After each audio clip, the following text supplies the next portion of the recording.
What's going on, everyone, and welcome to another episode of the Jersey Joe Show, place where we talk about a little bit of everything, but mostly hockey. And oh boy, do we got a show for you today. So we are going to be talking about the Washington Capitals today. The evanescent playoff disappointers ad nauseum.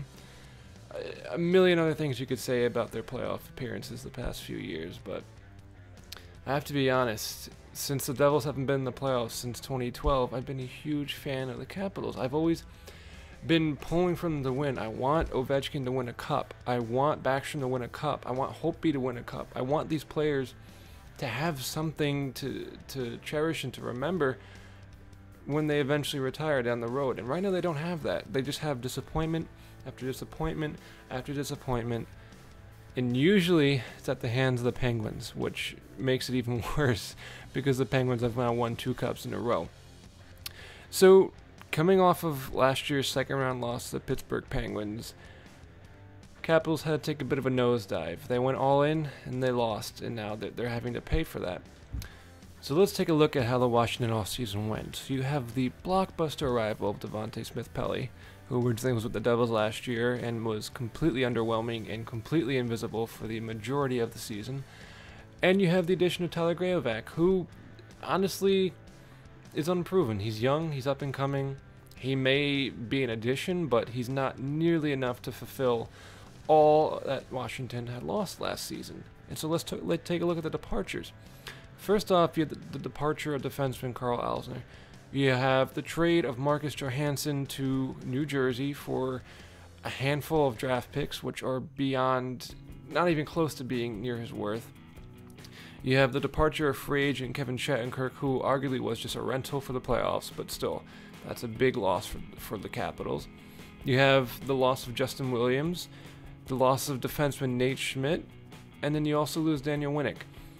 And so, those are some massive, massive holes to fill, especially on defense coming next year. Yeah, you can deal with Johansson. You have enough up-and-comers in terms of forwards to fulfill that slot that Johansson filled. You still have Backstrom, you have Oshie, you have obviously Ovechkin, so Washington's going to be okay offensively. But without Shattenkirk, without Alzner, you're looking at a really depleted defense going into next season. It's definitely not as good as it was last year. Arguably, it's worse than they were in 2015, 2016. And they weren't even considered to be nearly as good as they were the past year. So, the Capitals are still a good team. They still have a lot of good players. And in terms of how they compare to the rest of the league, they're still a top 5 team in the league. But when you compare last year's team to this team, at least on paper, it is considerably worse than they were. There are so many just things that they need to fix going into next season that they haven't. And what I mean is that their defense wasn't even the greatest strength last year. Their defense was great. It wasn't bad, but it wasn't anything to really write home about. And now that defense is considerably worse, especially with the loss of Alzner. And so you now have these 2 massive holes to fill. You don't have that defense. What are you going to do? Are you actually going to be able to break the curse of being knocked out in the second round with a worse team? No, probably not. So let's talk about some of the good things that did happen this offseason. The Capitals did sign Oshie to an 8-year contract. They signed Kuznetsov to an 8-year contract.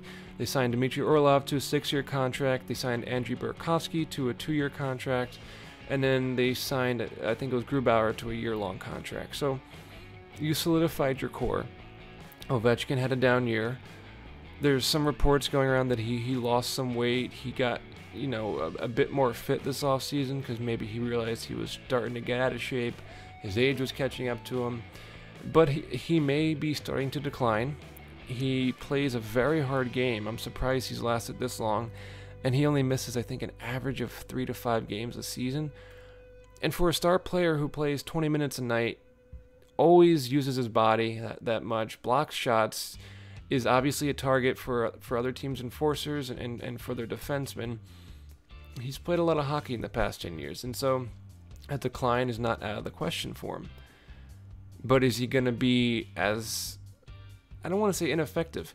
he was a fantastic player last year. He had over 30 goals, but in terms of an Ovechkin year, it was one of his worst years of his career. And so are we going to see a resurgence of Ovechkin next year? Is he going to continue down this decline? Is he going to be somewhere in the middle? It's hard to say. I'm thinking he may have maybe a 40-45 goal season. Much like Corey Perry, I think he just had a down year, but he's looking for a resurgence coming into the next season.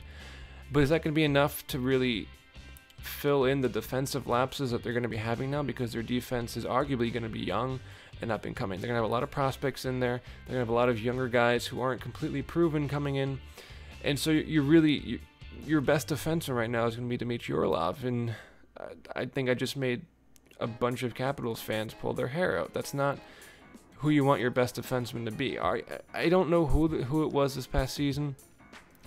Coming in, Shattenkirk definitely had the bigger name, but that was mainly because he was a free agent, because he had the offensive numbers, and I'm a big proponent of saying that defensive players just don't get the love they deserve. And so there may have been a defender on that team that I just don't know about, or I didn't hear about, that was far beyond anyone else on that team, but I think Alzner and Shattenkirk were those defensemen, and now they're gone. And so you have to rely on Orlov, and from what I'm hearing, Caps fans are not very happy about that. And we're coming into the season. It's coming in a couple of weeks. Training camps are starting soon, preseason starting. And there hasn't been a lot of movement on the Capitals since the beginning of the offseason. So I'm thinking this is what they want to go with their lineup for the next year. What are they going to do? Are they going to make it to the playoffs? Yeah. Are they going to be a top team in the Metro? Yeah, easily. But they're not going to be dominant. They're not going to be, the President Trophy winners again. They're not going to be making it. They're not going to be the best odds to win the cup as they have been the past 2 years. I think Tampa's going to be a better team in the East. I think Pittsburgh is going to be a better team in the East. Maybe even the Canadiens are going to be a better team in the East right now. There's a lot of teams that I feel like are getting stronger, whereas Washington got considerably weaker. But maybe Ovechkin can find that magic again, score another 50, 55 goals. Maybe Backstrom can continue being the fantastic playmaker he is and drive that offense even without Marcus Johansson or Justin Williams. Maybe Orlov can really fill in the shoes of a top defender and live up to his giant contract that he just signed. These are all what ifs.